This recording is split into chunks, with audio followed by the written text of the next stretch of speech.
ইচ্ছা, আশা, প্রত্যাশা, আকাঙ্ক্ষা এসবই তো মানব সমাজের চালিকা শক্তি, তাই না? যদি কেউ আপনাকে প্রশ্ন করে যে আপনি কে, তবে আপনার উত্তর কি হবে? বিবেচনা করুন।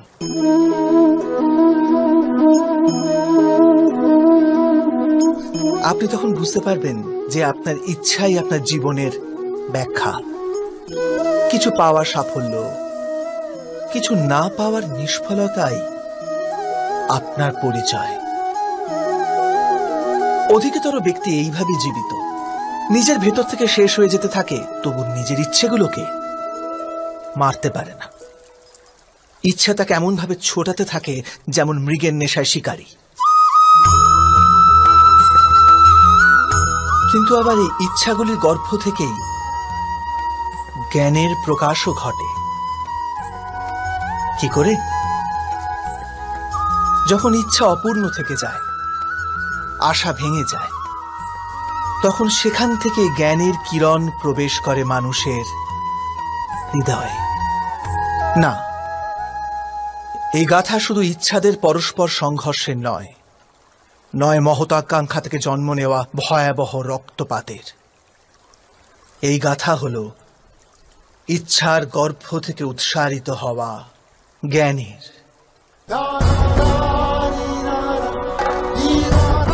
আমি বাসুদেব শ্রীকৃষ্ণ আপনাদের সকলকে নিমন্ত্রণ জানাচ্ছি এই যাত্রা শুরু করার, যা জীবনের মর্ম শেখাবে, মনুষ্যত্বের ধর্ম শেখাবে, পাঁক থেকে উঠে এসে পদ্ম হয়ে ফোটার ধর্ম শেখাবে। আর এই যাত্রার নাম হল মহাভারত।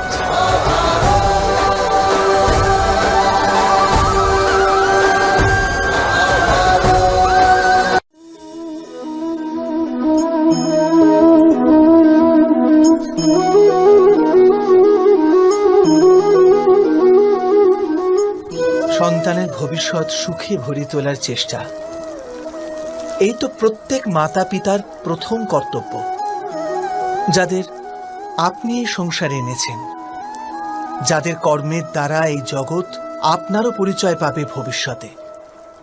তাদের ভবিষ্যৎ সুখদায়ক করার চেষ্টার চেয়ে অধিক গুরুত্বপূর্ণ আর কি বা হতে পারে? কিন্তু সুখ আর সুরক্ষা এসব কি মানুষের কর্ম থেকেই প্রাপ্ত হয় না?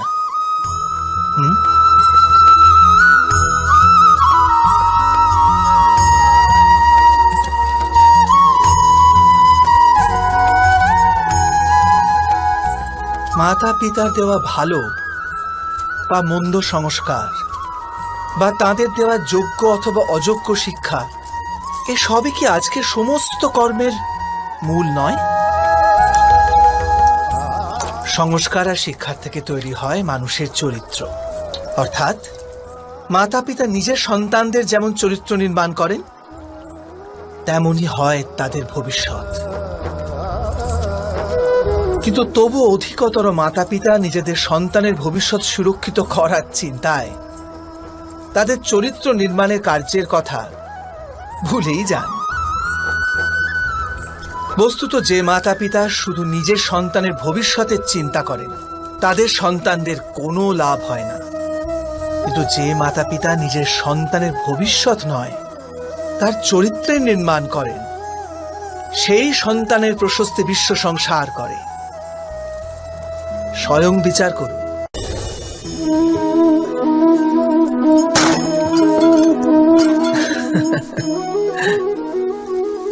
কখনো কখনো কোনো ঘটনা মানুষের জীবনের সমস্ত পরিকল্পনা ভেঙে দেয়, আর মানুষ সেই আঘাতকে জীবনের কেন্দ্র বানিয়ে নেয়। কিন্তু ভবিষ্যৎ কি মানুষের পরিকল্পনার আধারে নির্মিত হয়? না। যেভাবে কোনো উঁচু পর্বতে যে ব্যক্তি সর্বপ্রথম চড়ে, সেই পর্বতের পাদদেশে বসে সে যা পরিকল্পনা করে, সেই পরিকল্পনায় কি তাকে পর্বতের শিখরে পৌঁছে দিতে পারে? না। বাস্তবে সে ব্যক্তি যত ওপরে ওঠে তত নিত্য নতুন পরীক্ষা, নতুন বিড়ম্বনা, নতুন ধরনের অবরোধের সম্মুখীন হয়। প্রত্যেক পদে তার পরবর্তী পদক্ষেপ ঠিক করতে হয়, প্রত্যেক পদে তাকে পরিকল্পনা বদলাতে হয়। না হলে যদি পুরাতন পরিকল্পনা তাকে খাদের দিকে ঠেলে দেয়, সে পর্বতকে নিজের যোগ্য করে তুলতে পারে না, কেবল নিজেকে পর্বতের যোগ্য করার চেষ্টা করতে পারে। আচ্ছা, জীবনের ক্ষেত্রেও তো এমনই হয়। যখন মানুষ তার জীবনের কোনো একটি বাধা, কোনো একটি অবরোধকে জীবনের কেন্দ্র বানিয়ে নেয়, নিজের জীবনের গতি থামিয়ে দেয়, তখন সে তার জীবনে সফল হতে পারে না সুখ আর শান্তি প্রাপ্ত করতে। অর্থাৎ জীবনকে নিজের যোগ্য করার চেষ্টার বদলে স্বয়ং নিজেকে জীবনের যোগ্য করে তোলার চেষ্টাই কি সাফল্য আর সুখের একমাত্র মার্গ নয়? স্বয়ং বিচার করুন।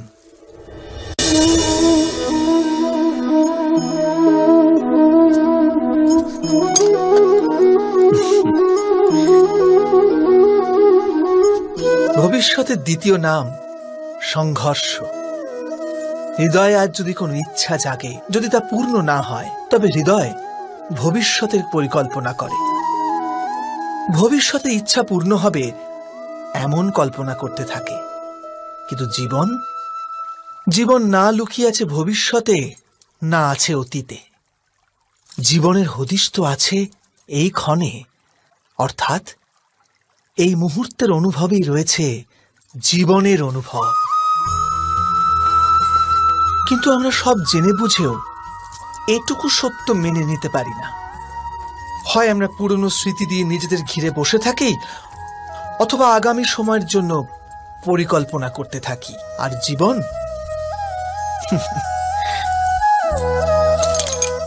জীবন বয়ে চলে। এই সত্য যদি আমরা হৃদয়ে গেঁথে নিই যে না আমরা ভবিষ্যৎ দেখতে পাই, না আমরা ভবিষ্যৎ নির্মাণ করতে পারি, আমরা তো কেবল ধৈর্য আর সাহসের সাথে ভবিষ্যৎকে আলিঙ্গন করতে পারি, স্বাগত জানাতে পারি ভবিষ্যৎকে।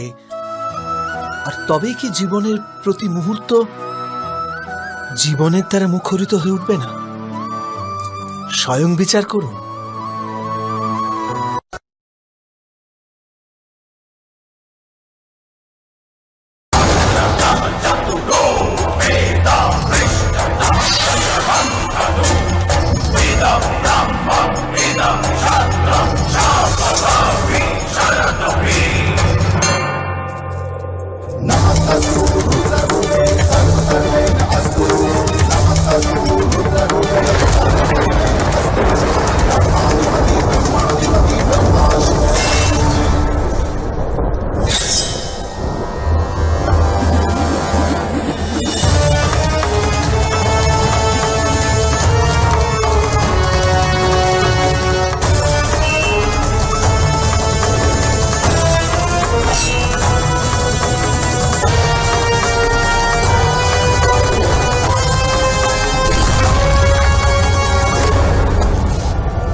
যেন অমৃত জ্ঞান।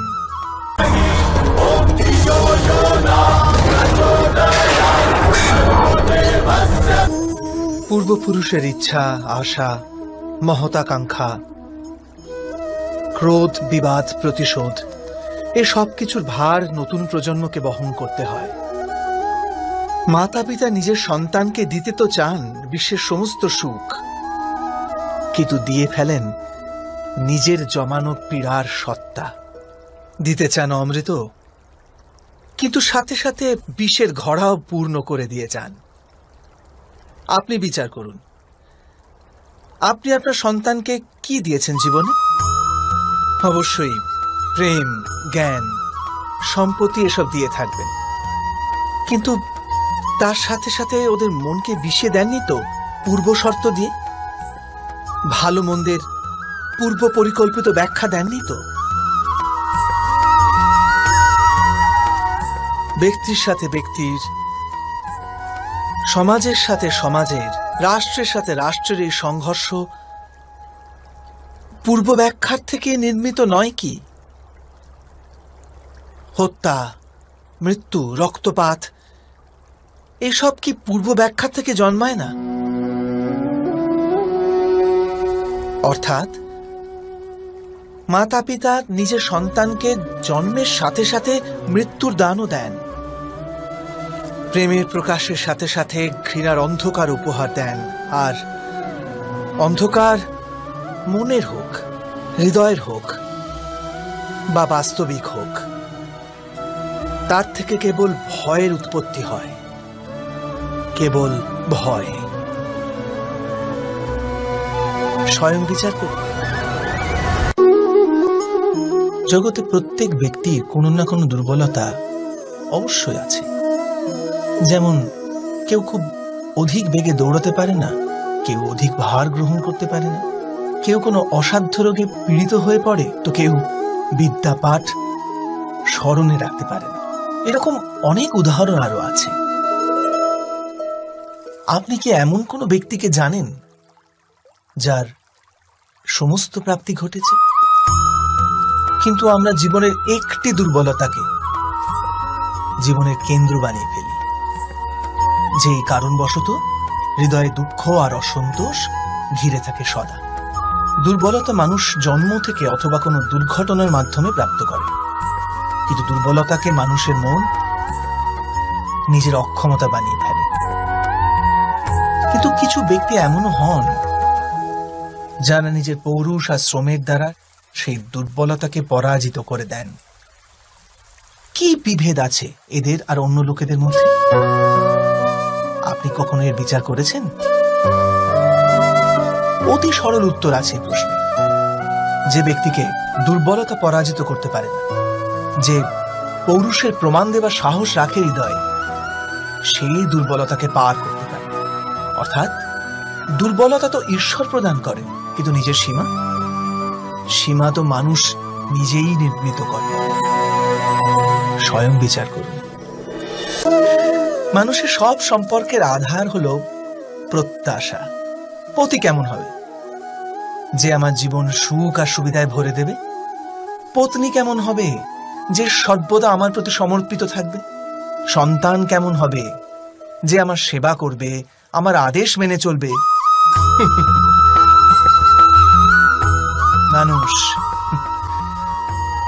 মানুষ প্রেম তাকেই দিতে পারে যে তার প্রত্যাশা পূর্ণ করতে পারে।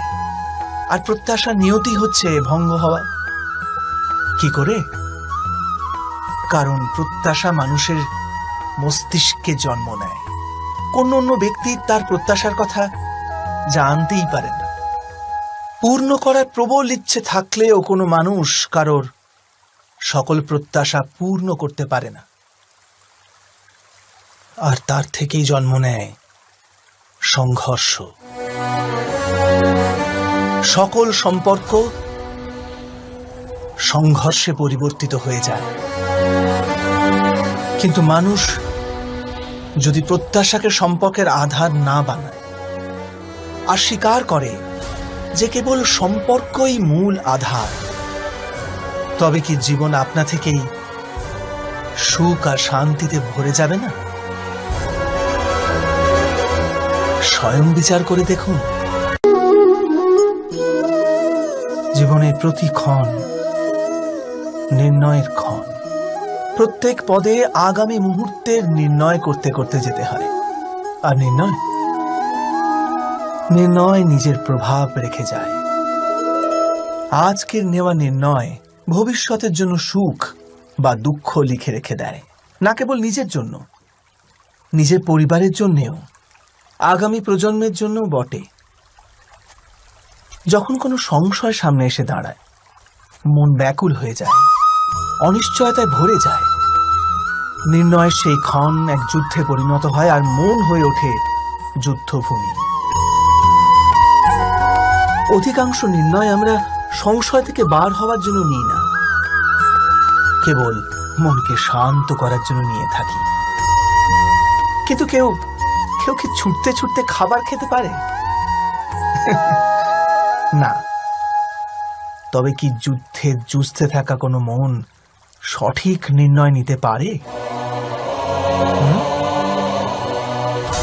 বাস্তবে শান্ত মনে যে ব্যক্তি নির্ণয় নেয় সে নিজের জন্য সুখময় ভবিষ্যৎ নির্মাণ করতে পারে।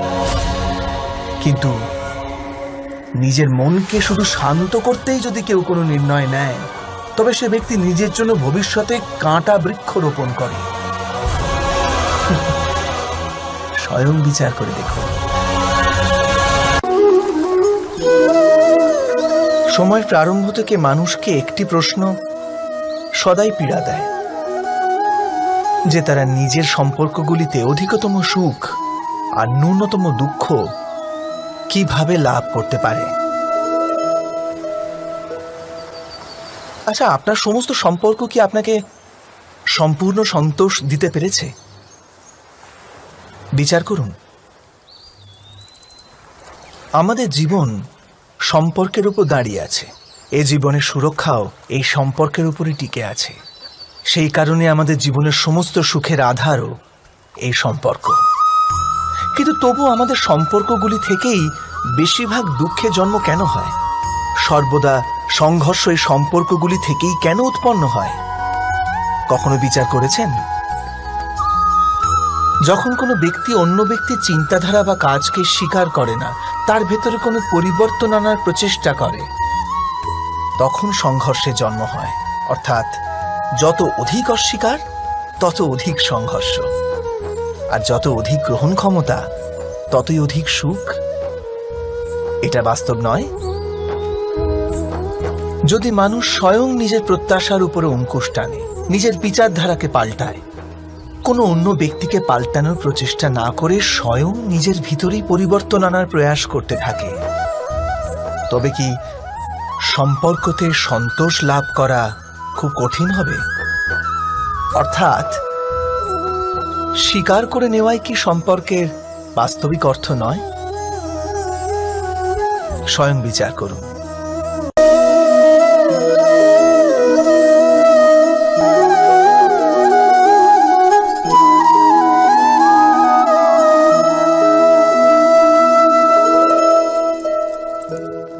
যখন কোনো ব্যক্তি কোনো ঘটনার ভিতরে অন্যায়কে দেখতে পায়, তখন সেই ঘটনা তার হৃদয়কে তছনছ করে দেয়। সমস্ত জগৎকে সে নিজের শত্রুরূপে জ্ঞান করতে থাকে। অন্যায় বলে মনে হওয়া সেই ঘটনা যত বিরাট হয়, মানুষের হৃদয়ও কিন্তু ততই বিরোধিতা করতে থাকে। সেই ঘটনার পরিপ্রেক্ষিতে সে ন্যায় দাবি করে। আর এটা তো যোগ্য কথা। বাস্তবিক সংসারে যে কোনো রকমের অন্যায় ব্যক্তির আস্থা আর বিশ্বাসের বিনাশ করে। কিন্তু এই ন্যায় কাকে বলে? ন্যায়ের অর্থ কি?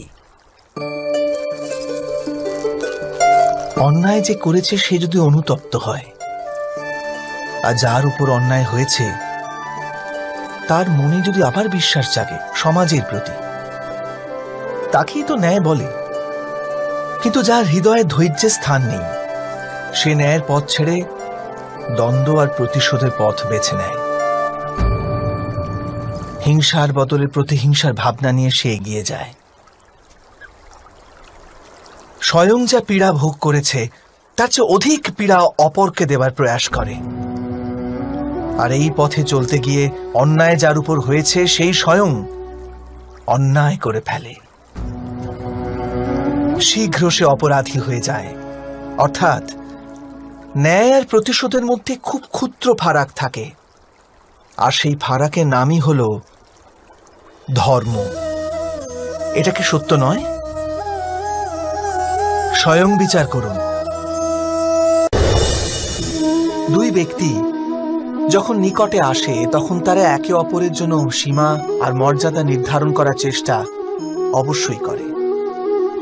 আমরা যদি সমস্ত সম্পর্কগুলিকে বিচার করে দেখি, এই সমস্ত সম্পর্কের আধার সেই সীমারেখা যা আমরা একে অপরের জন্য নির্মাণ করি, আর যদি অজান্তে সেই দ্বিতীয় ব্যক্তি সেই সীমারেখা লঙ্ঘন করে, তাহলে সেই ক্ষণেই আমাদের হৃদয় ক্রোধে ভরে যায়। এই সীমারেখার বাস্তবিক রূপ কি আমরা কি কখনো বিবেচনা করেছি? সীমা বেঁধে দিয়ে আমরা দ্বিতীয় ব্যক্তিকে নির্ণয় করার অনুমতি দিই না, নিজের নির্ণয় সেই ব্যক্তির উপর চাপিয়ে দিই, অর্থাৎ তার স্বতন্ত্রতাকে অস্বীকার করি আমরা। আর যখন স্বতন্ত্রতাকে অস্বীকার করা হয়, তখন তার হৃদয় দুঃখে ভরে যায়। আর যখন সে সীমারেখা লঙ্ঘন করে, তখন আমাদের হৃদয় ক্রোধে ভরে যায়। এমনটাই হয় নাকি?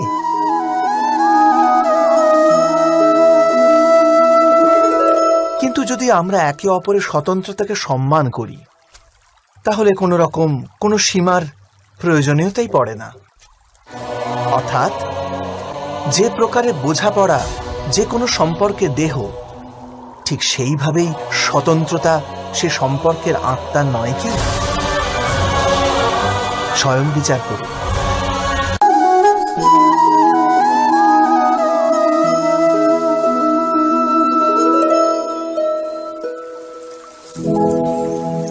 নির্ণয় নেওয়ার মুহূর্তে আমরা সর্বদা কোনো অন্য ব্যক্তির উপদেশ, সূচনা, মন্ত্রণা বা পরামর্শকে আধার করে থাকি, আর আমাদের ভবিষ্যতের আধার হয়ে ওঠে আমাদের আজকের নেওয়া সিদ্ধান্ত। তাহলে কি আমাদের ভবিষ্যৎ অন্য ব্যক্তির পরামর্শ, কোনো অন্য ব্যক্তির দেওয়া উপদেশের ফল? তবে কি আমাদের সম্পূর্ণ জীবন কোনো অন্য ব্যক্তির বুদ্ধির পরিণাম? আমরা কি কখনো বিচার করেছি? সবাই জানে যে ভিন্ন ভিন্ন লোক একই পরিস্থিতিতে ভিন্ন ভিন্ন পরামর্শ দিয়ে থাকে। মন্দিরে দাঁড়ানো ভক্ত বলে দান করা উচিত, আর চোর বলে যদি সুযোগ পাওয়া যায় ওই মূর্তির গয়না চুরি করা উচিত। ধার্মিক হৃদয় ধার্মিক উপদেশ দিয়ে থাকে, আর অধর্ম ভরা হৃদয় অধার্মিক পরামর্শ দেয়। এই ধর্মময় উপদেশ পরামর্শ স্বীকার করলে মানুষ সুখের দিকে যায়, কিন্তু এইরকম পরামর্শ স্বীকার করা তখনই সম্ভব হয় যখন হৃদয়ে ধর্ম থাকে। অর্থাৎ কোনো অন্য ব্যক্তির উপদেশ বা পরামর্শ স্বীকার করার আগে স্বয়ং নিজের হৃদয়ে ধর্মকে স্থাপন করা কি অনেক বেশি জরুরি নয়? স্বয়ং বিচার করুন।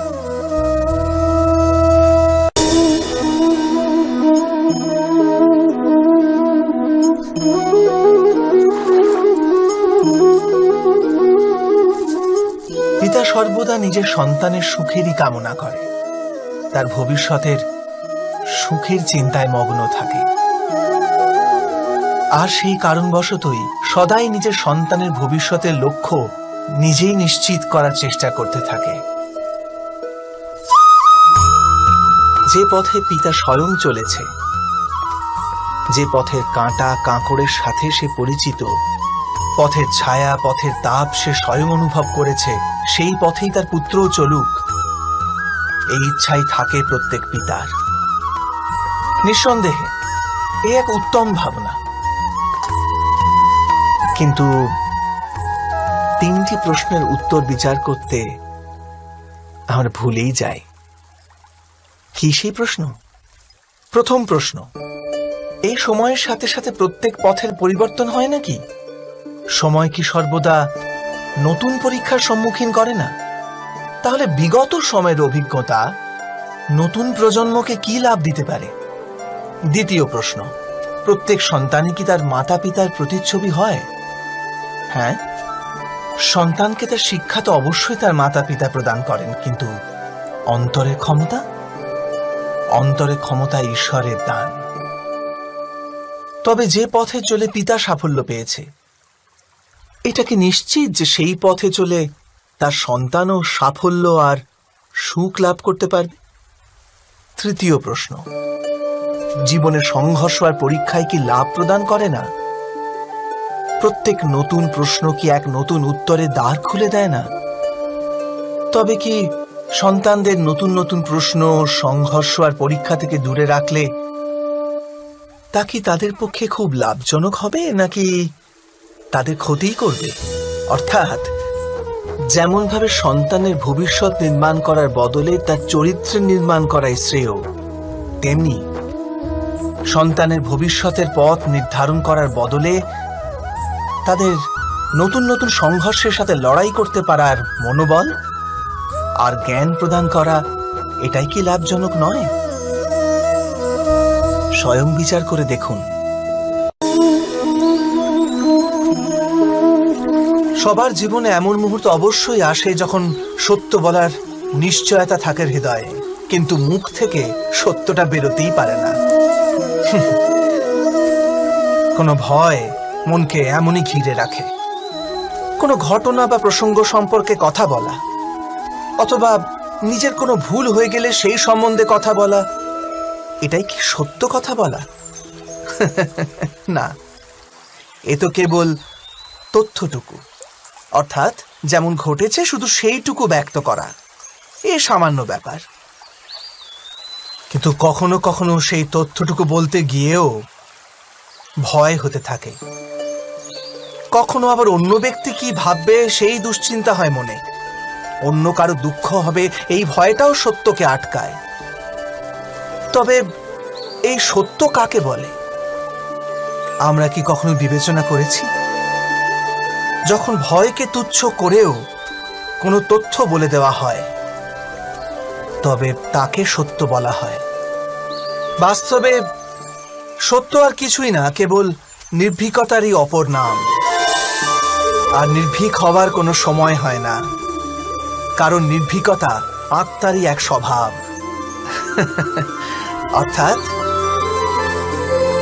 অর্থাৎ জীবনের প্রত্যেকটি ক্ষণই সত্য বলার ক্ষণ নয় কি?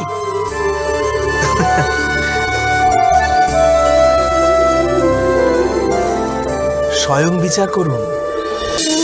যখন কারো আশা ইচ্ছা ভঙ্গ হয়ে যায়, তখন তার হৃদয় ক্রোধে ভরে ওঠে। যে ব্যক্তিকে সে নিজের অপরাধী মনে করে তাকে দণ্ড দেবার প্রচেষ্টা করে। কিন্তু আমাদের ইচ্ছা বা আশা ভঙ্গ হওয়া সর্বদাই কি কারো অপরাধে হয়? ইচ্ছা অপূর্ণ থাকার তো অনেক কারণ হতে পারে। কিছু ইচ্ছা দৈবের কারণে ভঙ্গ হয়, আর কিছু নিয়তির জন্য, আর কখনো কখনো ইচ্ছা স্বরূপই এমন হয় যে তা কখনো পূর্ণ হতে পারে না। বিনা পরিস্থিতি বিচার করেই কাউকে অপরাধী মেনে নেওয়া ন্যায় নয়। প্রতিশোধ, ন্যায়ের আধার তো দয়া, করুণা, আর প্রতিশোধের আধার ক্রোধ, অহংকার।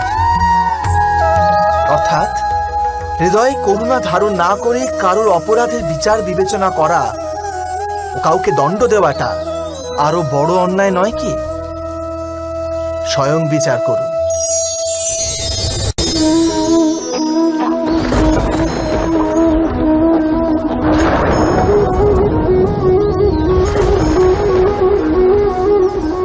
সংকেত বা পূর্বাভাসের উপর নির্ভর করে আমরা ভবিষ্যতের সুখ দুঃখের কল্পনা করি।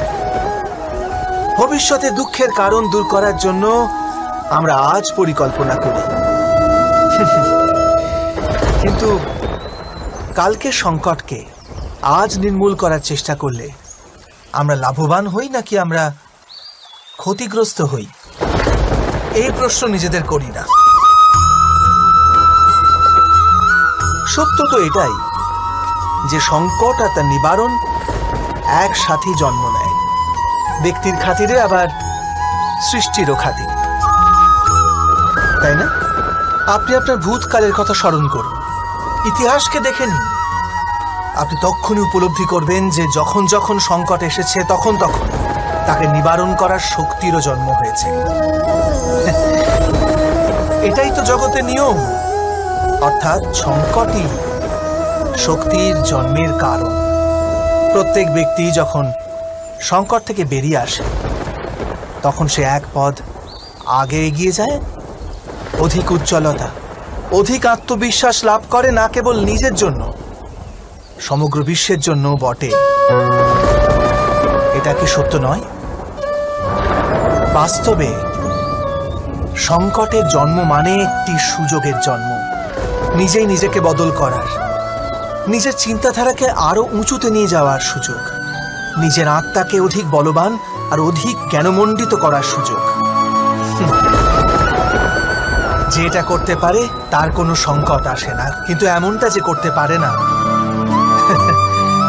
সে তো স্বয়ংই এক সংকট হয়ে পড়ে বিশ্বের জন্য। বিবেচনা করুন।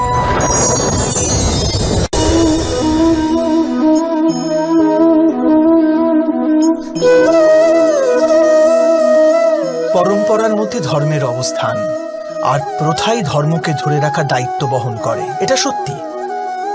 কিন্তু কেবল প্রথাকেই কি ধর্ম বলে? বিবেচনা করুন। সত্য তো এই যে যেমন ভাবে পাষাণের ভেতরে শিল্প থাকে, ঠিক তেমনি প্রথার মধ্যেও ধর্মকে পাওয়া যায়। এই পাথরের মধ্যেও শিল্প আছে। এই পাথরটাই শিল্প নয়। শিল্প ফুটিয়ে তোলার জন্য পাথরকে ভাঙতে হয়, অনাবশ্যক অংশগুলিকে কেটে বাদ দিতে হয়। ঠিক সেইভাবেই প্রথার মধ্যে ধর্মকে খুঁজে বার করতে হয়। যেমন ভাবে ইন্দ্র পূজার প্রথা ত্যাগ করে গোবর্ধন পূজার ধর্ম আরম্ভ না যদি হতো, যাদবেরাও তাদের মুক্তির পথ খুঁজে পেত না। অর্থাৎ প্রথা পালনে যে বেশি গোঁড়ামি করে, ধর্ম থেকে সে বঞ্চিত হয়ে যায়। আর পরম্পরার অন্ধ অনুকরণ যে করে, সেও প্রকৃত ধর্মপরায়ণ হতে পারে না। কথায় আছে, হংস সর্বদা নির্ঘীর পার্থক্য করতে পারে। দুধে জল মেশানো থাকলেও কেবল দুধটুকুই গ্রহণ করে। তবে কি যথার্থ ধর্মজ্ঞান পেতে হলে হৃদয়ে জ্ঞান থেকে প্রসূত বিবেক থাকা আবশ্যক নয়? আর সেই বিবেক না থাকলে যাকে আমরা ধর্ম বলে মনে করছি, তা আসলে প্রকৃত ধর্মই নয়। এমনও তো হতে পারে। স্বয়ং বিচার করে দেখুন।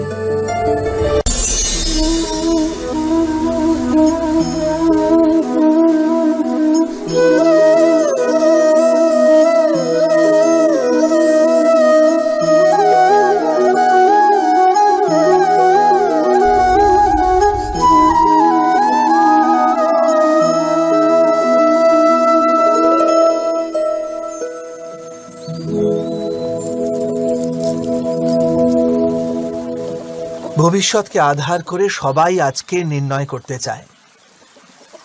ভবিষ্যতে সুখ লাভ হবে, ভবিষ্যৎ সুরক্ষিত হবে, এমন নির্ণয় আজ করার প্রয়াস করতে থাকে সবাই। আপনি নিজের জীবনেই দেখুন, আপনার অধিকতর নির্ণয়ের মূলে ভবিষ্যতের চিন্তা থাকে না। আর কেনই বা হবে না? নিজের জীবনকে সহজ ও সুখময় বানিয়ে তোলার প্রচেষ্টা করার অধিকার সবার আছে। কিন্তু ভবিষ্যৎ তো কেউ জানে না, কেবল কল্পনাই করা যেতে পারে। তবে জীবনের সমস্ত গুরুত্বপূর্ণ নির্ণয় কল্পনার উপর নির্ভর করেই আমরা করি। এই নির্ণয় করার কোনো তৃতীয় পথ হতে পারে? বিবেচনা করুন। সমস্ত সুখের আধার ধর্ম, আর সেই ধর্ম মানুষের হৃদয়ে স্থাপিত। অতএব প্রত্যেক নির্ণয়ের পূর্বে স্বয়ং নিজের হৃদয়কে প্রশ্ন অবশ্য করে নিন যে এই নির্ণয় স্বার্থ থেকে জন্মেছে না ধর্ম থেকে। এটুকুই কি যথেষ্ট নয়? ভবিষ্যতের বদলে ধর্মের বিচার করলে কি ভবিষ্যৎ অধিক সুখময় হয়ে উঠবে না? স্বয়ং বিচার করে দেখুন। মানুষ যখন তার অপরাধে দণ্ড ভোগ করে, তখন হতে পারে সেই ন্যায় বিচারে তার মনে কষ্ট হয়। প্রশ্ন ওঠে তার হৃদয়ে যে যখন সে অপরাধ করেছিল তখন সে ভিন্ন ব্যক্তি ছিল, তারপর সে অনেক অনেক অনুতাপ করেছে, নিজেকে এত পরিবর্তন করেছে, তবু সে দণ্ড কেন পাবে? কিন্তু যেখানে আঘাত আছে সেখানে প্রত্যাঘাতও থাকবে। যেমন কর্ম তেমনি ফল। যদি কাউকে স্নেহ দাও তবে সুখ লাভ হবে, যদি কাউকে হত্যা করো তবে মৃত্যুদণ্ড পাবে। যেমন কার্য তেমনি ন্যায় হয়। তবে কি প্রায়শ্চিত্ত বা অনুতাপের কোনো মূল্য নেই? আছে, অবশ্যই মূল্য আছে। প্রায়শ্চিত্ত অনুতাপ মানুষকে অন্তর থেকে বলবান করে তোলে, আসন্ন শাস্তিকে গ্রহণ করার জন্য মানুষকে প্রস্তুত করে। অর্থাৎ প্রায়শ্চিত্ত না করে দণ্ড স্বীকার করার কোনো মূল্য আছে? স্বয়ং বিচার করুন।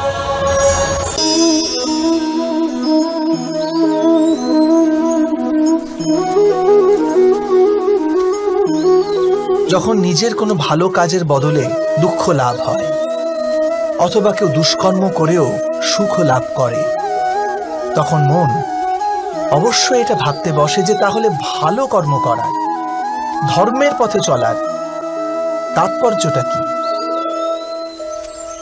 কিন্তু দুরাত্মাকে কি ভোগ করতে হয় সেটাও দেখুন। দুষ্কর্ম যে করে তার হৃদয় সর্বদা চঞ্চল থাকে, ব্যাকুল হতে থাকে। মনে সর্বদা নতুন নতুন সংঘর্ষ উৎপন্ন হয়। অবিশ্বাস তাকে সারা জীবন ছোটাতে থাকে। একে কি সুখ বলে? যে ব্যক্তি ধর্মের পথে চলে, সর্বদা সুকর্মে রত থাকে, সৎ চরিত্র ব্যক্তির হৃদয় সর্বদা শান্ত থাকে। পরিস্থিতি তার জীবনে সুখের পথে বাধা হয়ে দাঁড়ায় না।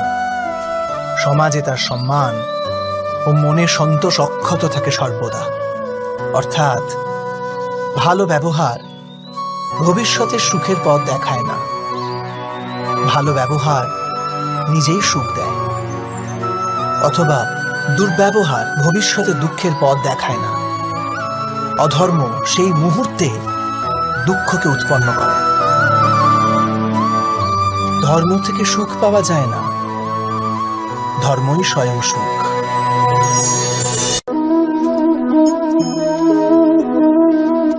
মানুষের জীবনের চালক হলো ভয়। মানুষ সর্বদা ভয়ের কারণ ঠিক খুঁজে নেয়। জীবনে যে পথ আমরা বেছে নিই, সেই বেছে নেওয়ার পিছনেও আমাদের ভয়ই কাজ করে। কিন্তু এই ভয় কি বাস্তবিক? বিবেচনা করুন।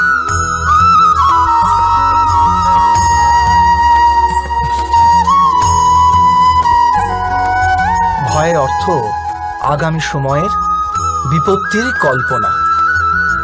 কিন্তু সময়ের প্রভু কে?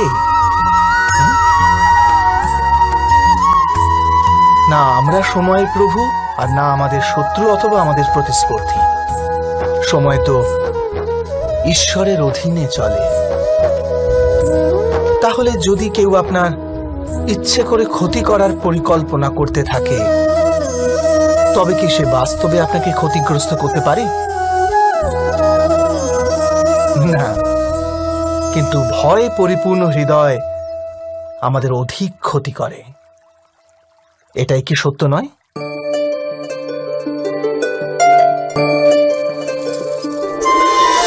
বিপত্তির সময় ভয়ভীত হৃদয় যথার্থ নির্ণয় করে না, অতএব বিপত্তিকে অধিক পীড়াদায়ক বানিয়ে তোলে। কিন্তু বিশ্বাসে পরিপূর্ণ হৃদয় বিপত্তির মুহূর্তকেও সরলভাবে পার করতে পারে। অর্থাৎ যে কারণে মানুষ হৃদয়ে ভয়কে স্থান দিয়ে থাকে, ভয় ঠিক তার বিপরীত কার্য করে। এটাই কি সত্য নয়? স্বয়ং বিচার করুন।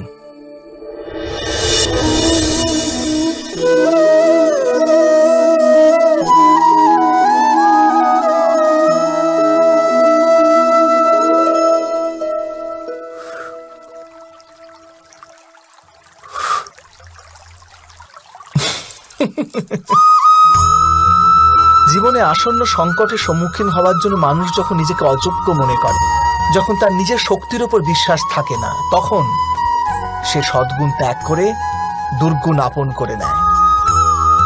সম্ভবত মানুষের জীবনের কলুষ বৃত্তি তখনই জন্ম নেয় যখন তার অন্তরে আত্মবিশ্বাস থাকে না। আত্মবিশ্বাসী শিষ্টের ধারণ করে। এই আত্মবিশ্বাস কাকে বলে?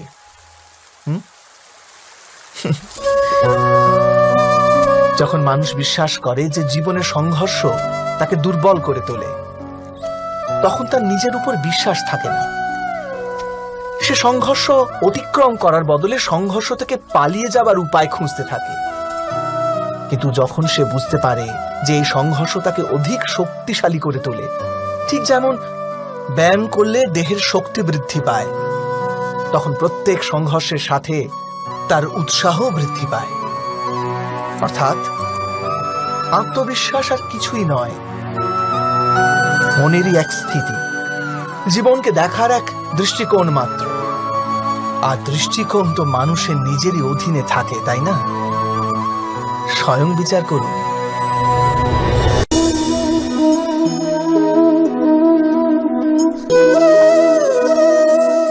ক্ষমতার লালসা সবারই হৃদয়কে ঘিরে থাকে। প্রত্যেক ব্যক্তি নিজেরই এক রাজত্ব নির্মাণ করার চেষ্টা অবশ্যই করে। সেই রাষ্ট্র পুরো রাষ্ট্রের মতো অত বৃহৎ হোক অথবা নিজের পরিবারই হোক, সে ক্ষমতা লাভ করার প্রয়াস অবশ্য করে। কিন্তু ক্ষমতার বাস্তবিক রূপ কি আমরা কি কখনো বিবেচনা করেছি? একটি মানুষ যত অধিক ব্যক্তির জীবনকে প্রভাবিত করতে পারে, যত অধিক ব্যক্তির স্বতন্ত্রতার উপর অঙ্কুশ টানতে পারে, ততই অধিক ক্ষমতার অনুভব করে সে। ক্ষমতার প্রকৃত রূপই হলো অন্যের জীবনের ওপর স্বয়ংের প্রভাব।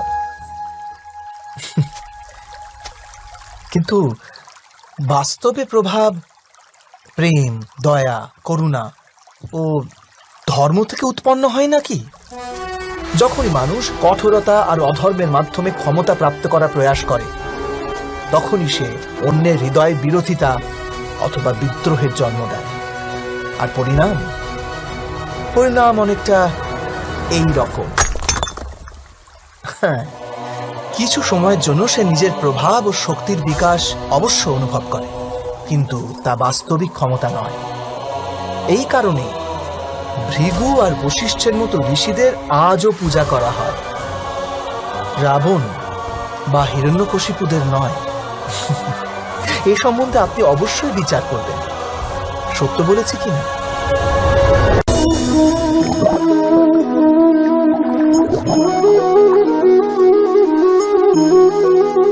একটি শিশু যখন এই পৃথিবীতে জন্ম নেয়, তখন সে সম্পূর্ণভাবে সংস্কার মুক্ত হয়। তখন তার অন্তরে না কোনো সুসংস্কারের চিহ্ন অঙ্কিত থাকে, না কোনো অপসংস্কারের। অর্থাৎ জন্মের সময় বালকের মধ্যে না কোনো গুণ থাকে, না কোনো দোষ। তবে এই দোষ অথবা গুণ কিসের ভিত্তিতে লাভ হয় আমরা কি কখনো ভেবে দেখেছি? যে কথা মাতা পিতার মুখে নিরন্তর শোনা যায়, সেসব কথাই তাদের সন্তানের হৃদয়ে সংস্কারের রূপ নেয়। যেমন কোনো গ্রামে নদীর তট অব্দি একটা আলপথ আপনি নির্মিত হয় কেবল সেই পথে বারবার চলার দরুন। অর্থাৎ মাতা পিতার হৃদয়ের ইচ্ছাই তাদের সন্তানের হৃদয়ে দোষ অথবা গুণ হয়ে জন্ম নেয়। এটাই কি সত্য নয়? কিন্তু তবু যখন তাদের সন্তানের মধ্যে কোনো দোষ দেখা যায়, তখন মাতা পিতা আশ্চর্য ও দুঃখিত হয়ে পড়েন। মাতা পিতা হৃদয়ে এই প্রশ্নই করে যে তাদের সন্তানের মধ্যে এই অপসংস্কার এলো কেমন করে। সত্য তো এটাই যে মাতা পিতা নিজের সন্তানের মনে অজান্তেই অপসংস্কারে বীজ রোপণ করেন, যা তাদের সন্তানের হৃদয় ভূমিতে কুশিক্ষার বৃক্ষ হয়ে মাথা তোলে।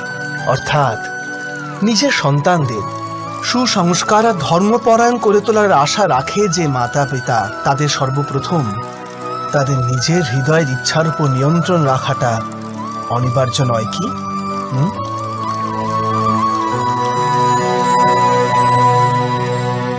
প্রত্যেক মাতা পিতা এ বিষয়ে বিচার অবশ্যই করবেন।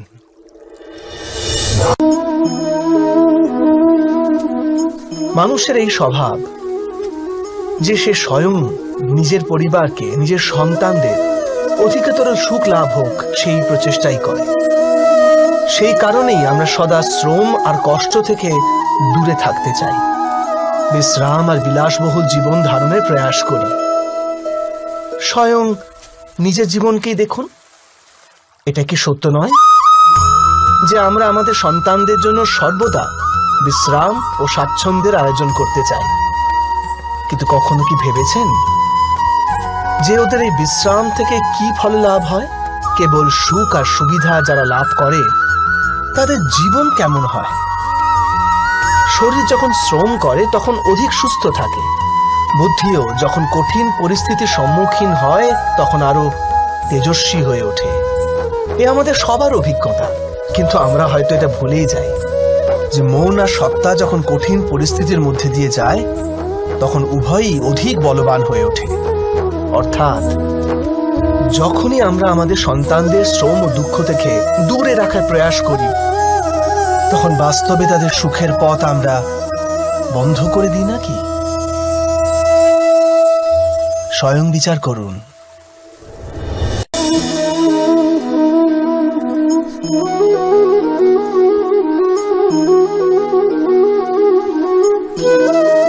জ্ঞান প্রাপ্তি সর্বদা সমর্পণের মাধ্যমেই হয়, এ আমরা সকলেই জানি। কিন্তু সমর্পণের বাস্তবিক গুরুত্ব কি আমরা কি কখনো বিবেচনা করেছি? মানুষের মন সর্বদা জ্ঞান প্রাপ্তির পথে নানান বাধা সৃষ্টি করে।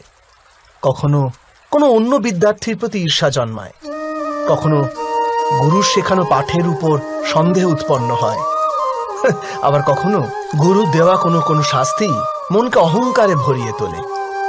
তাই নয় কি? কি এমনটাই হয় না? নানান সময় নানান রকম চিন্তা মনকে ব্যাকুল করে তোলে, আর মনের এমন অশান্ত স্থিতির কারণে আমরা জ্ঞান লাভ করতে পারি না। মনের সঠিক স্থিতি কেবল সমর্পণ থেকেই লাভ হয়। সমর্পণ মানুষের অহংকারকে নাশ করে, ঈর্ষা, উচ্চাকাঙ্ক্ষা ইত্যাদি হীন ভাবনাকে দূর করে হৃদয়কে শান্ত করে আর মনকে একাগ্র করে। বাস্তবে ঈশ্বরের সৃষ্টিতে না জ্ঞানের অভাব আছে না জ্ঞানী ব্যক্তি। গুরু দত্তাত্রেয় তো গাভী আর ষণ্ডদের থেকেও জ্ঞান লাভ করেছিলেন। অর্থাৎ বিষয় ব্রহ্ম জ্ঞানের হোক অথবা জীবনের জ্ঞানের অথবা গুরুকুলে লাভ করা জ্ঞানের, তা অর্জন করার জন্য গুরুর চেয়ে অধিক গুরুত্বপূর্ণ সেই গুরুর প্রতি আমাদের সমর্পণ। এটাই কি সত্য নয়? স্বয়ং বিচার করুন।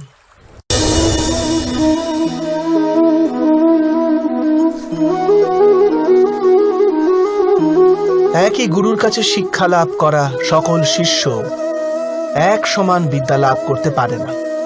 সকল শিষ্যকে গুরুর বচন শুনতে দেখা যায় ঠিকই, তাকে পূজা করতেও দেখা যায়, কিন্তু তারা সমান বিদ্যা লাভ করতে পারে না। কখনো ভেবে দেখেছেন কেন এমন হয়? সত্য তো এটাই যে বিদ্যা লাভে অসমর্থ শিষ্য সমর্পণের ভান তো করে, কিন্তু সমর্পণের বাস্তবিক অর্থ বুঝতেই পারে না। গুরুর চরণে ফুল নিবেদন করলে অথবা গুরুর আদেশ শুধু পালন করলে কি সমর্পণ প্রমাণ করা যায়? না, সমর্পণ তো যথার্থ হয় তখনই যখন গুরুর প্রতি মনে কোনো সন্দেহ না থাকে। গুরুর মুখ থেকে আদেশ উচ্চারিত হবার পূর্বে শিষ্য সেই কাজ সম্পন্ন করে ফেলে। গুরুর ভাবনার সঙ্গে শিষ্যের ভাবনা এক হয়ে যায়। শিষ্য যতক্ষণ নিজের গুরুর মধ্যে ব্রহ্মা, বিষ্ণু, মহেশ্বরের এই রূপ না দেখতে পায় ততক্ষণ তার সমর্পণ সত্য হয় না। বাস্তবে সমর্পণ কোনো কার্যের নাম নয়, সমর্পণ তো হৃদয়ের ভাবনা আর মনের এক স্থিতির নাম।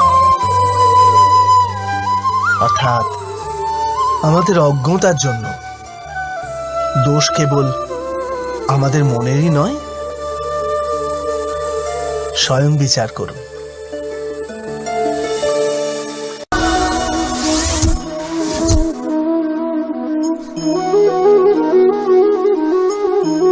শ্রেষ্ঠত্বের অর্থ কি?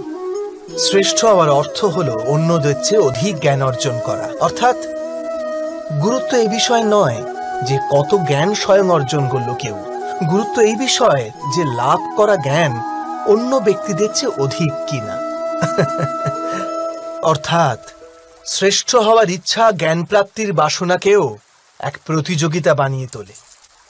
আর প্রতিযোগিতায় বিজয় শেষ বিজয় হয় না।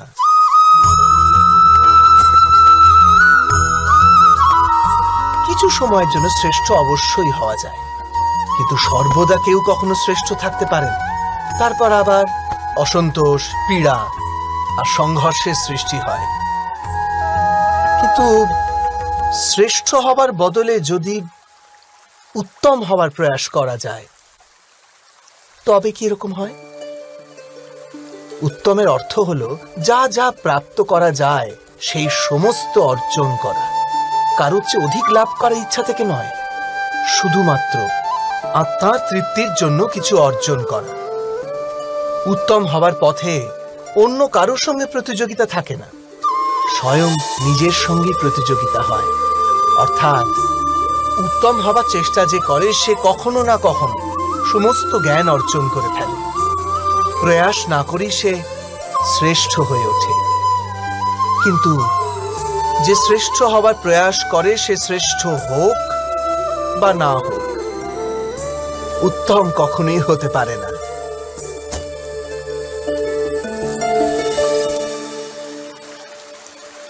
অবশ্যই করবেন।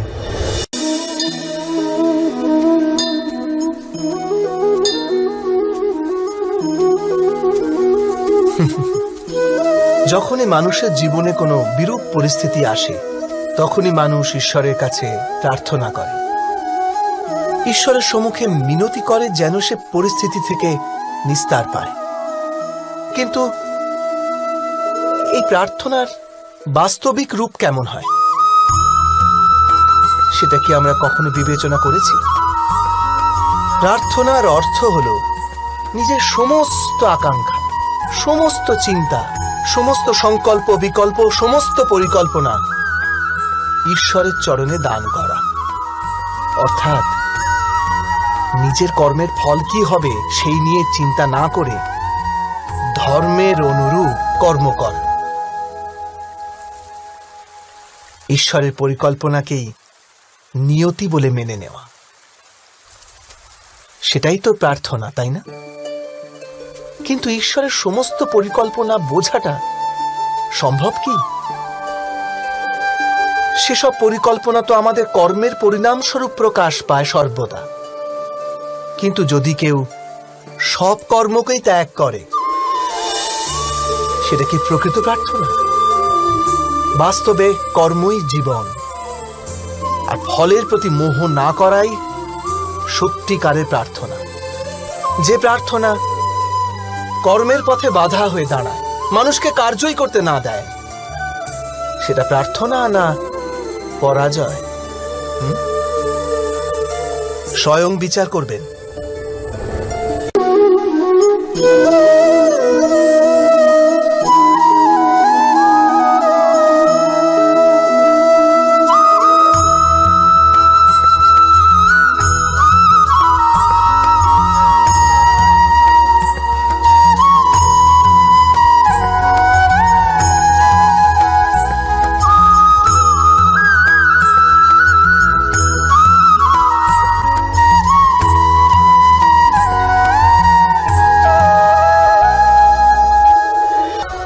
ধর্ম, ধর্মের বিষয়ে সবাই চিন্তা করে। কেউ নিজের ধর্মের বিষয়ে, কেউ অন্যের ধর্মের বিষয়ে, কারো অধর্মের বিষয়ে আলোচনা হতেই থাকে। এমন কেউ নেই যে ধর্মের বিষয়ে চিন্তা করে না। কিন্তু বাস্তবে ধর্ম কাকে বলে? কেউ কি সত্যি তা বুঝতে পারে? ধর্ম মানুষকে অন্য মানুষের সঙ্গে, সমস্ত সৃষ্টির সঙ্গে একাত্ম হয়ে বাঁচার জ্ঞান দেয়। সেই কারণেই কোনো ধর্মস্থলে গিয়ে মানুষ সর্বদাই শান্তি লাভ করে। সেটা কি আপনার অভিজ্ঞতা নয়? অর্থাৎ ধর্ম মানুষের সমস্ত সংঘর্ষ বিনাশ করে। কিন্তু এটা কি করে সম্ভব যে কোনো মানুষের অন্য কারোর সঙ্গে কোনো সংঘর্ষ হবে না? বিবেচনা করুন, যেখানে প্রেম আছে সেখানে সংঘর্ষ থাকে নাকি? আপনি বলবেন হ্যাঁ, অবশ্যই থাকে। কিন্তু আপনি আর একটু ভাবলে তবে বুঝতে পারবেন, যেই ক্ষণে সংঘর্ষ হয় সেই ক্ষণে সমস্ত প্রেম বিস্মৃত হয়ে যায়। আর তারপর ইচ্ছা জাগে, অহংকার জাগে, ক্রোধ জাগে, কিন্তু প্রেম না, প্রেম আর জাগে না। কারণ যেখানে প্রেম জাগ্রত থাকে সেখানে সমস্ত বিবাদ, সমস্ত সংঘর্ষ, সমস্ত বচসা বিনষ্ট হয়ে যায়।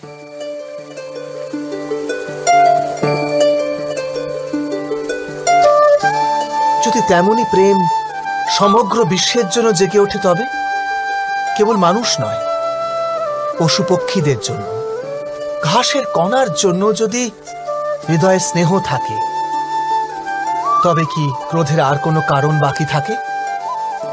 থাকে না তো।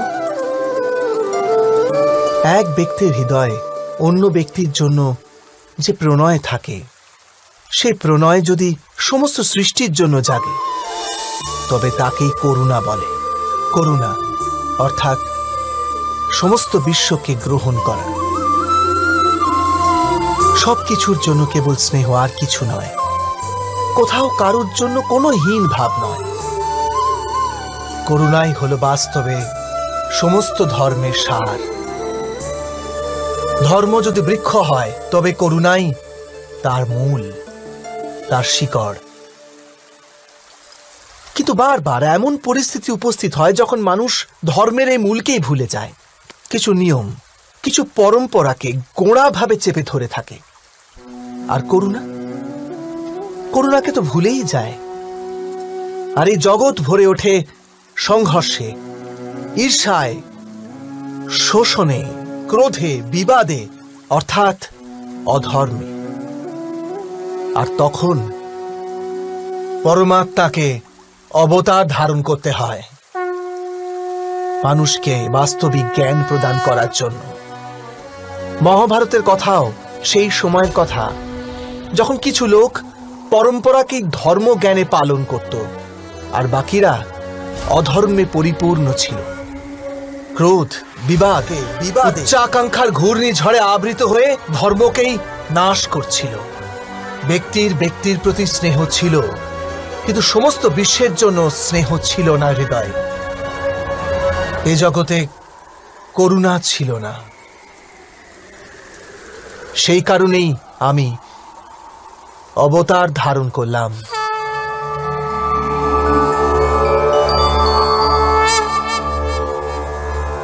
পরিত্রাণায় সাধুনাং, সাধুজনদের পরিত্রাণ করার জন্য, বিনাশায় চ দুষ্কৃতাং, কুকর্ম যারা করে তাদের নাশ করার জন্য, ধর্ম সংস্থাপনার্থায়, ধর্মের স্থাপনা করার জন্য।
ইচ্ছা, আশা, প্রত্যাশা, আকাঙ্ক্ষা এসবই তো মানব সমাজের চালিকা শক্তি, তাই না?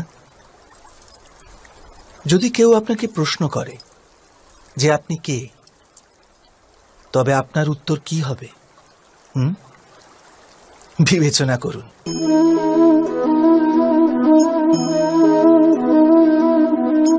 আপনি তখন বুঝতে পারবেন যে আপনার ইচ্ছাই আপনার জীবনের ব্যাখ্যা। কিছু পাওয়ার সাফল্য, কিছু না পাওয়ার নিষ্ফলতাই আপনার পরিচয়। অধিকতর ব্যক্তি এইভাবে জীবিত, নিজের ভেতর থেকে শেষ হয়ে যেতে থাকে, তবু নিজের ইচ্ছেগুলোকে মারতে পারে না। ইচ্ছা তাকে এমন ভাবে ছোটাতে থাকে যেমন মৃগের নেশায় শিকারী।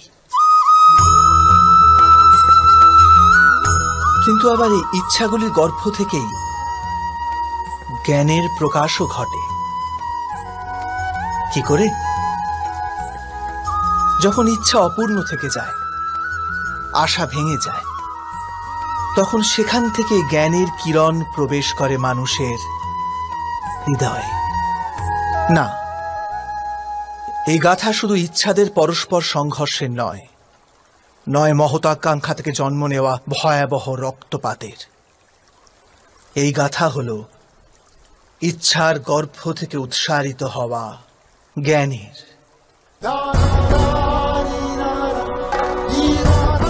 আমি বাসুদেব শ্রীকৃষ্ণ আপনাদের সকলকে নিমন্ত্রণ জানাচ্ছি এই যাত্রা শুরু করার, যা জীবনের মর্ম শেখাবে, মনুষ্যত্বের ধর্ম শেখাবে, পাঁক থেকে উঠে এসে পদ্ম হয়ে ফোটার ধর্ম শেখাবে। আর এই যাত্রার নাম হল মহাভারত।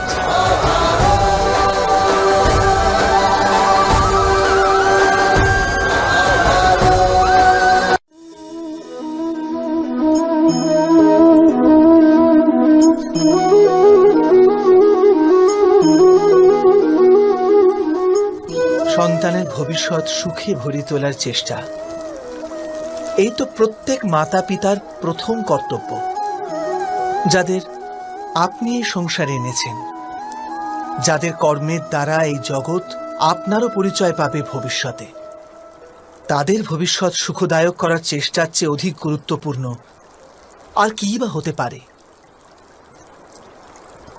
কিন্তু সুখ আর সুরক্ষা এসব কি মানুষের কর্ম থেকেই প্রাপ্ত হয় না?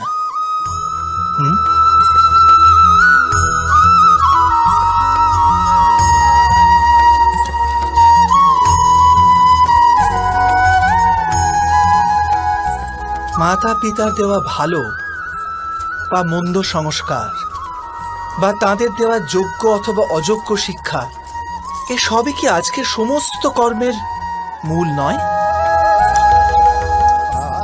সংস্কার আর শিক্ষার থেকে তৈরি হয় মানুষের চরিত্র।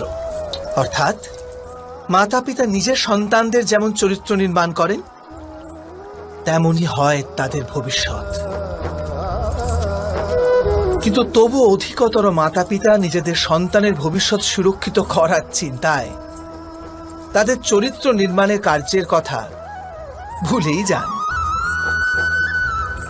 বস্তুত যে মাতা পিতা শুধু নিজের সন্তানের ভবিষ্যতের চিন্তা করেন, তাদের সন্তানদের কোনো লাভ হয় না। কিন্তু যে মাতা পিতা নিজের সন্তানের ভবিষ্যৎ নয়, তার চরিত্রের নির্মাণ করেন, সেই সন্তানের প্রশস্তি বিশ্ব সংসার করে। স্বয়ং বিচার করুন।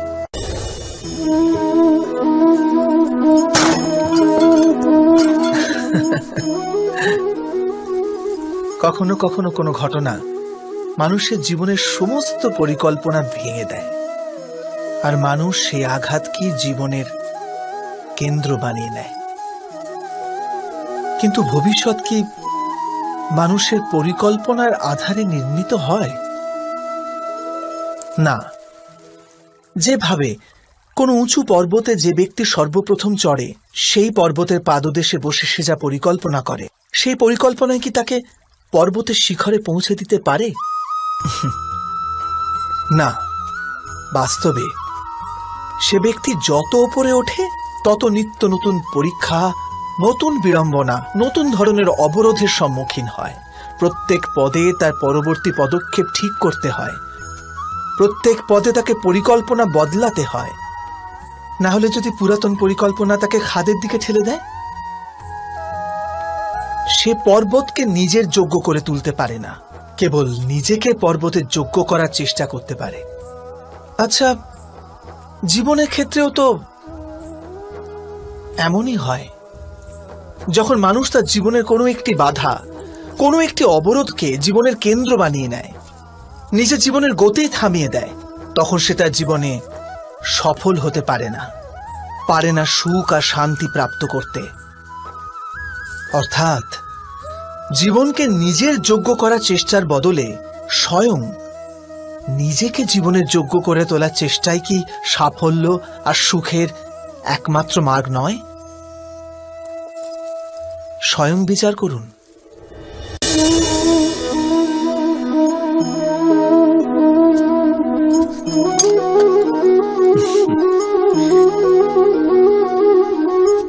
ভবিষ্যতের দ্বিতীয় নাম সংঘর্ষ।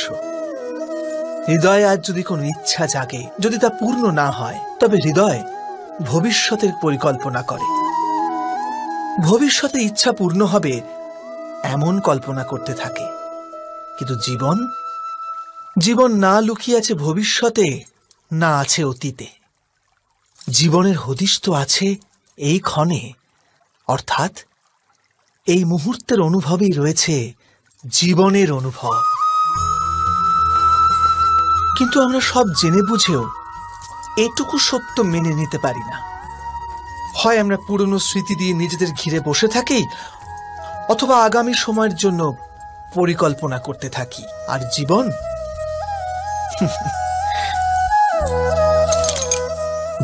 বয়ে চলে। এই সত্য যদি আমরা হৃদয়ে গেঁথে নিই যে না আমরা ভবিষ্যৎ দেখতে পাই, না আমরা ভবিষ্যৎ নির্মাণ করতে পারি, আমরা তো কেবল ধৈর্য আর সাহসের সাথে ভবিষ্যৎকে আলিঙ্গন করতে পারি, স্বাগত জানাতে পারি ভবিষ্যৎকে। আর তবেই কি জীবনের প্রতি মুহূর্ত জীবনের দ্বারা মুখরিত হয়ে উঠবে না? স্বয়ং বিচার করুন।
পূর্বপুরুষের ইচ্ছা, আশা, মহতাকাঙ্ক্ষা, ক্রোধ, বিবাদ, প্রতিশোধ, এ সব কিছুর ভার নতুন প্রজন্মকে বহন করতে হয়। মাতা পিতা নিজের সন্তানকে দিতে তো চান বিশ্বের সমস্ত সুখ, কিন্তু দিয়ে ফেলেন নিজের জমানো পীড়ার সত্তা। দিতে চান অমৃত, কিন্তু সাথে সাথে বিষের ঘড়াও পূর্ণ করে দিয়ে যান। আপনি বিচার করুন, আপনি আপনার সন্তানকে কি দিয়েছেন জীবনে? অবশ্যই প্রেম, জ্ঞান, সম্পত্তি এসব দিয়ে থাকবেন, কিন্তু তার সাথে সাথে ওদের মনকে বিষে দেননি তো পূর্ব শর্ত দিয়ে? ভালো মন্দের পূর্ব পরিকল্পিত ব্যাখ্যা দেননি তো? ব্যক্তির সাথে ব্যক্তির, সমাজের সাথে সমাজের, রাষ্ট্রের সাথে রাষ্ট্রের এই সংঘর্ষ পূর্ব ব্যাখ্যার থেকে নির্মিত নয় কি? হত্যা, মৃত্যু, রক্তপাত এসব কি পূর্ব ব্যাখ্যা থেকে জন্মায় না? অর্থাৎ মাতা পিতা নিজের সন্তানকে জন্মের সাথে সাথে মৃত্যুর দানও দেন, প্রেমের প্রকাশের সাথে সাথে ঘৃণার অন্ধকার উপহার দেন। আর অন্ধকার মনের হোক, হৃদয়ের হোক বা বাস্তবিক হোক, তার থেকে কেবল ভয়ের উৎপত্তি হয়, কেবল ভয়। স্বয়ং বিচার করুন। জগতে প্রত্যেক ব্যক্তির কোনো না কোনো দুর্বলতা অবশ্যই আছে। যেমন কেউ খুব অধিক বেগে দৌড়াতে পারে না, কেউ অধিক ভার গ্রহণ করতে পারে না, কেউ কোনো অসাধ্য রোগে পীড়িত হয়ে পড়ে, তো কেউ বিদ্যা পাঠ স্মরণে রাখতে পারে না। এরকম অনেক উদাহরণ আরো আছে। আপনি কি এমন কোনো ব্যক্তিকে জানেন যার সমস্ত প্রাপ্তি ঘটেছে?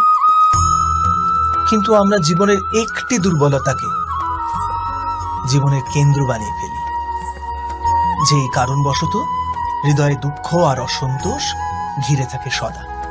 দুর্বলতা মানুষ জন্ম থেকে অথবা কোনো দুর্ঘটনার মাধ্যমে প্রাপ্ত করে, কিন্তু দুর্বলতাকে মানুষের মন নিজের অক্ষমতা বানিয়ে ফেলে। কিন্তু কিছু ব্যক্তি এমনও হন যারা নিজের পৌরুষ আর শ্রমের দ্বারা সেই দুর্বলতাকে পরাজিত করে দেন। কি বিভেদ আছে এদের আর অন্য লোকেদের মধ্যে? আপনি কখনো এর বিচার করেছেন? অতি সরল উত্তর আছে এই প্রশ্নে। যে ব্যক্তিকে দুর্বলতা পরাজিত করতে পারে না, যে পৌরুষের প্রমাণ দেবার সাহস রাখে হৃদয়ে, সেই দুর্বলতাকে পার করতে পারে। অর্থাৎ দুর্বলতা তো ঈশ্বর প্রদান করে, কিন্তু নিজের সীমা তো মানুষ নিজেই নির্মিত করে। স্বয়ং বিচার করুন। মানুষের সব সম্পর্কের আধার হলো প্রত্যাশা। পতি কেমন হবে? যে আমার জীবন সুখ আর সুবিধায় ভরে দেবে। পত্নী কেমন হবে? যে সর্বদা আমার প্রতি সমর্পিত থাকবে। সন্তান কেমন হবে? যে আমার সেবা করবে, আমার আদেশ মেনে চলবে।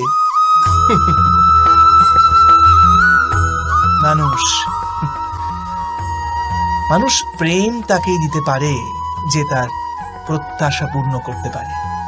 আর প্রত্যাশা নিয়তি হচ্ছে ভঙ্গ হওয়া। কি করে? কারণ প্রত্যাশা মানুষের মস্তিষ্কে জন্ম নেয়। কোন অন্য ব্যক্তি তার প্রত্যাশার কথা জানতেই পারে না। পূর্ণ করার প্রবল ইচ্ছে থাকলেও কোনো মানুষ কারোর সকল প্রত্যাশা পূর্ণ করতে পারে না। আর তার থেকেই জন্ম নেয় সংঘর্ষ। সকল সম্পর্ক সংঘর্ষে পরিবর্তিত হয়ে যায়।